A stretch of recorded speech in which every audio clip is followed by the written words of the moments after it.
ગોધરા કોણ જાણે ક્યાંથી મારા નસીબમાં આવ્યું. આ ઐતિહાસિક જિલ્લો અથવા કેપિટલ અથવા ગોધરા એમાં હું બીજેપીનો ઉમેદવાર હતો. તો એમાં કેમ હારું?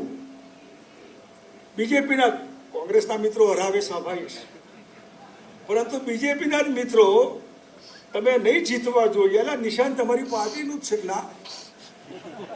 એન્ટી પાર્ટી એક્ટિવિટી ઓફિશિયલ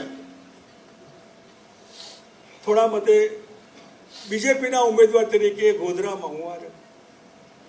ઉપરવાળો જે કરતો હશે સારું કરતો હશે, આપણને તો બહુ નિયતિ એટલે નિયતિને વાંક ન કરાય. કેમ આવું તે કર્યું, આપણે એમાં એડજસ્ટ થવા.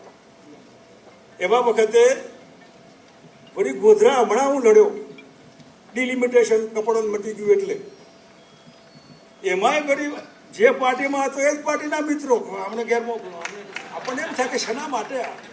એટલે કેટલાક લોકોના નસીબમાં અંદર જ સામનો કરવાનો હોય છે. આપણને ખબર ન કે આપણે ક્યાં નડીએ છીએ, પણ ક્યાંક નડતા આવીશું, ત્યાં બી નડતા આવીશું, નહીં બી નડતા આવીશું. એટલે પાર્ટી વિરુદ્ધની પ્રવૃત્તિ કરવાની કંઈ જરૂર ન હોય. તમારે ખુલ્લેઆમ કહેવું જોઈએ તમે આમ છો ને તેમ છો. એટલે આ બધું જે હું અનુભવી ચૂક્યો છું.